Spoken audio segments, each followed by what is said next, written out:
আসসালামু আলাইকুম সবাইকে। অনলাইন স্টাডি হাউসের পক্ষ থেকে তোমাদেরকে স্বাগতম। আমি তানভীর ভাই আছি তোমাদের সাথে। আজকে আমরা ইংলিশ সেকেন্ড পেপারের যে চেঞ্জিং সেন্টেন্স আছে অ্যাফার্মেটিভ টু নেগেটিভ করব। তার আগে যারা আমাদের অনলাইন স্টাডি হাউস চ্যানেলটি এখনো সাবস্ক্রাইব করোনি, চ্যানেলটি সাবস্ক্রাইব করে বেল আইকন বাটনটি অল করে দাও। দেখো, চেঞ্জিং সেন্টেন্স অ্যাফার্মেটিভ থেকে কিভাবে নেগেটিভ করা যায় সেটা আজকে আমরা শিখবো। আমরা দেখো, এক নাম্বার রুল যদি আমরা ধরি, এভরি থাকলে এভরি এর পরিবর্তে দেয়ার ইজ নো বসে। এভরি যুক্ত যদি কোনো সেন্টেন্স থাকে তাহলে এভরি এর পরিবর্তে কি বসবে?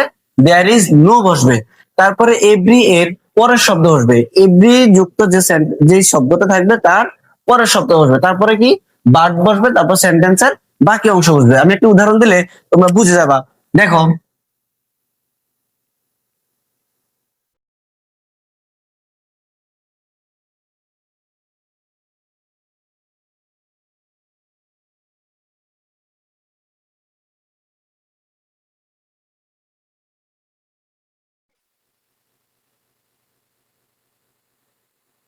দেখো, everyone will support him. Everyone will support him. এটা কি? এটা হচ্ছে এই যে দেখো, এভরি থাকার কারণে বলছি। এভরি যুক্ত যদি কোনো সেন্টেন্স হয় তাহলে আমরা সেটা কিভাবে অ্যাফার্মেটিভ থেকে নেগেটিভ করব? এভরি এর পরিবর্তে আমরা দেয়ার ইজ নো বসাবো। দেখো, আমরা রুল অনুযায়ী সেটাই করি। এভরি এর পরিবর্তে আমরা কি বসাবো? There is no. There is no. তারপর কি আছে? এভরি এর পরের শব্দ। তাহলে এভরি এর পরের শব্দ কি আছে? ওয়ান আছে। There is no one. তারপরে কি? বাট বসবে। আমাদের দেখো, রুলে যা আছে, রুলটা একটু যদি মুখস্থ থাকে, আয়ত্ত থাকে বা বেশি বেশি প্র্যাকটিস থাকে তাহলে খুব ইজিলি হয়ে যাবে। দেখো, তারপরে কি বসবে? বাট বসবে। বাট। তারপরে কি দেখো? তারপর সেন্টেন্সের বাকি অংশ। তাহলে সেন্টেন্সের বাকি অংশ কি? Will support him. Will support him. দেখো, তাহলে খুব সহজ। এই যা শুধু এটুকু মনে করো, এভরি যুক্ত যদি কোনো সেন্টেন্স থাকে তাহলে এভরি এর পরিবর্তে দেয়ার ইজ নো বসে। তারপরে এভরি এর পরে শব্দ বসে। তারপরে বাট বসে। তারপর সেন্টেন্সের বাকি অংশ বসে। এটুকু মনে রাখবে। দেখো, every one will support him. Every এর পরিবর্তে দেয়ার ইজ নো। তারপরে কি? এভরি এর পরে শব্দ ওয়ান। তারপরে বাট। তারপরে সেন্টেন্সের বাকি অংশ যে উইল সাপোর্ট হিম, আমরা সেটাই বসিয়ে দিয়েছি। তারপরে দেখো, আমাদের দ্বিতীয় রুলটা তারপর দেখি। দেখো, দ্বিতীয় রুলটার মধ্যে কি আছে? অনলি বা অ্যালন থাকলে। অনলি বা অ্যালন থাকলে, যদি কোনো সেন্টেন্সে অনলি অথবা অ্যালন থাকে তাহলে অনলি বা অ্যালনের পরিবর্তে ব্যক্তি হলে নান বাট বসবে, বস্তু হলে নাথিং বাট বসবে। আর যদি সংখ্যা হয় তাহলে নট মোর দেন অথবা নট লেস দেন বসবে। আমরা একটা উদাহরণ দিই তাহলে খুব সহজে বুঝে যাবা। Only he can do this. Okay, দেখো, only he can do this. Only he can do this. তাহলে আমরা কি বলছি? অনলি বা অ্যালোন থাকলে, ওকে, এখানে সেন্টেন্সে অনলি আছে, তাহলে অনলি এর পরিবর্তে কি হবে? ব্যক্তি হলে নান বাট বসবে। দেখি, সাবজেক্ট হি, কি আছে? হি। তাহলে আমরা যেহেতু বুঝে গেছি এটা ব্যক্তিবাচক, অতএব আমরা এখানে অনলি এর পরিবর্তে কি বসবো? নান বাট বসাবো। দেখো, রুল অনুযায়ী শুধু বসাই দিলে হয়ে যাবে। None but. None but. তারপরে কি? ওকে, ওকে, নানবার্ড বসবে। আর বস্তু হলে নাথিং বাট। তারপর দেখো, অনলি যেহেতু অনলির জায়গায় নানবার্ড বসে, তারপর সেন্টেন্সে বাকি যা আছে সব ঠিক থাকবে। None but he can do this. He can do this. Okay, দেখো, রুল অনুযায়ী যা আছে, ব্যক্তি হলে কি হবে? ব্যক্তি হলে নানবার্ড বসবে। আর বস্তু হলে নাথিং বাট বসবে। ঠিক আছে? আর সংখ্যা হলে নট মোর দেন অথবা নট লেস দেন বসবে। আমরা আরেকটা উদাহরণ দিয়ে দেখি।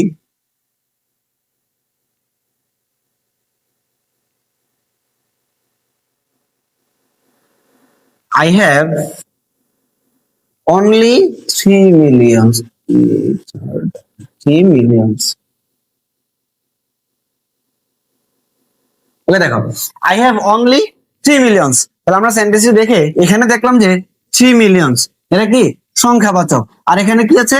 অনলি আছে। তাহলে আমরা জানি অনলি যুক্ত কোন সেন্টেন্সকে অ্যাফার্মেটিভ থেকে নেগেটিভ করার সময় অনলি এর পরিবর্তে যদি সংখ্যাবাচক হয় তাহলে কি হবে? নট মোর দেন অথবা নট লেস দেন হবে, আর বাকি যা আছে সব ঠিক থাকবে। তো দেখো আমরা লিখছি আই হ্যাভ, আমরা কি অনলি এর জায়গায় কি, যেহেতু এটা সংখ্যাবাচক, তাহলে আমরা কি নট মোর দেন অথবা নট লেস দেন লিখবো, ঠিক আছে। দেখো আমি লিখছি নট মোর দেন, তারপরে বাকিটা যা আছে তাই থাকবে, ঠিক আছে। 3 millions.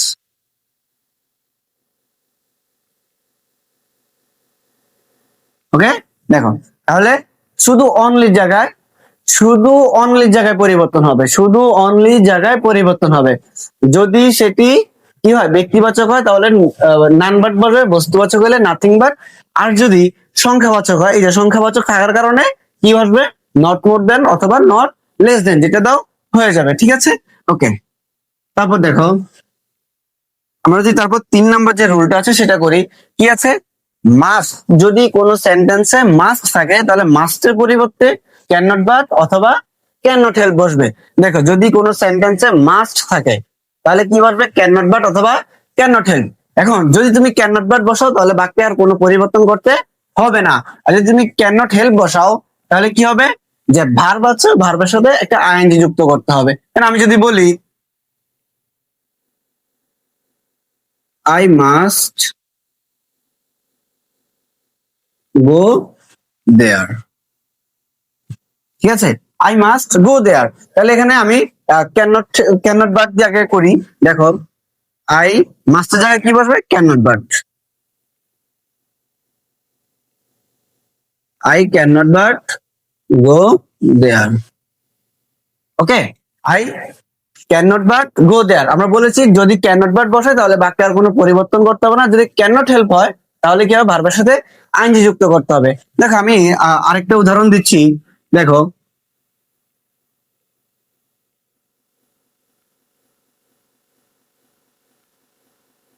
He must do it, দেখো হি মাস্ট ডু ইট, তাহলে আমরা আগেরটা করেছি কি ক্যান নট বাট দিয়ে, এবার আমরা ক্যান নট হেল্প দিয়ে করি। দেখো ক্যান নট হেল্প দিয়ে শুধু জাস্ট শুধু ভার্বের পরিবর্তন হবে, ঠিক আছে। হি মাস্টের জায়গায় কি হবে, can not help, can not help, sorry can not help, তাহলে কি ডু আছে, তাই ডু জায়গায় আমরা কি বলছি, যে ভার্বের সাথে আইন যুক্ত হবে, তাহলে ডু থাকলে কি হবে, ডুইং, হ্যাঁ doing it.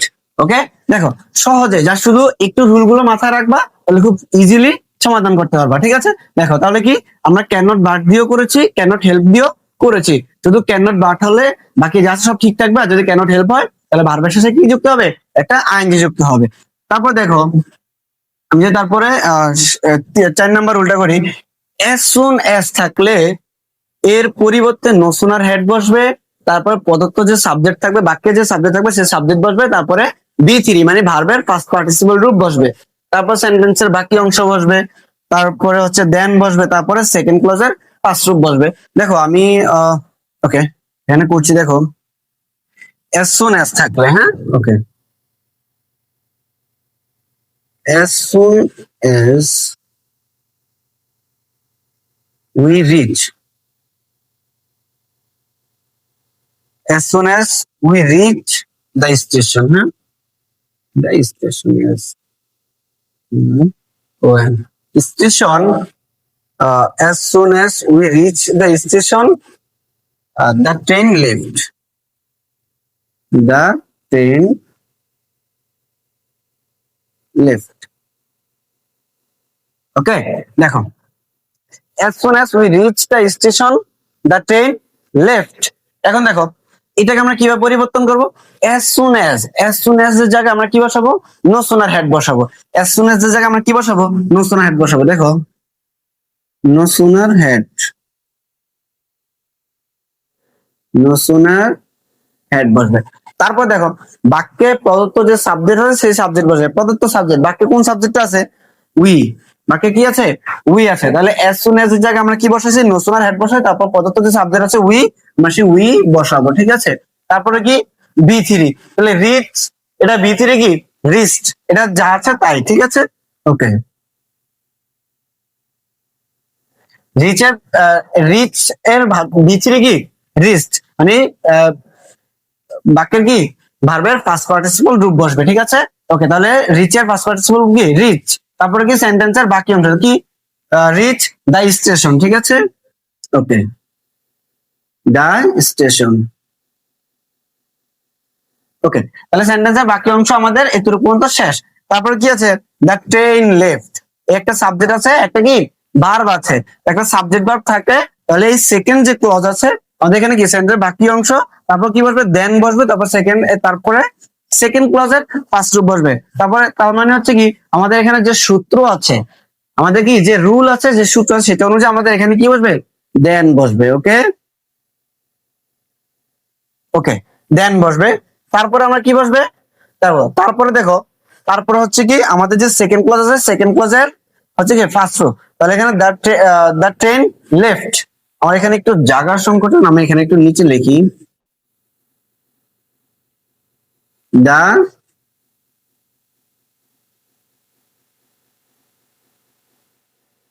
Left, sorry.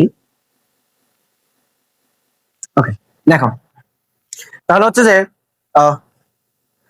as soon as we reach the station, the train left. দেখো, সূত্র অনুযায়ী আমরা কি করেছি, আমাদের যে সূত্র বা যে রুল আছে সেই অনুযায়ী as soon as জায়গায় আমরা no sooner হেড বসিয়েছি, তারপর প্রদত্ত যে সাবজেক্ট ছিল উই, আমরা সেই উই বসিয়েছি, তারপর হচ্ছে কি ভার্বের বি মানে ফার্স্ট পার্টিসিপল রূপ আমরা রিচ সেটাও বসিয়েছি, তারপর সেন্টেন্সের বাকি অংশ দা স্টেশন, তারপর হচ্ছে কি দেন বসবে, তারপরে সেকেন্ড ক্লজের ফার্স্ট রূপ বসবে। ওকে, আমরা দেন বসিয়েছি এবং কি যে সেকেন্ড ক্লজ আছে দা ট্রেন লেফট, এই লেফট ভার্বটা সেকেন্ড কে ফার্স্ট রূপে আছে, যেন আমরা দা ট্রেন লেফট বসিয়ে দিয়েছি। ওকে, তা দেখো, জাস্ট তুমি যদি রুল গুলো একটু মাথায় রাখতে পারো আর একটু বেশি বেশি প্র্যাকটিস করো, তাহলে তোমার জন্য কি খুব ইজি হয়ে যাবে। ওকে।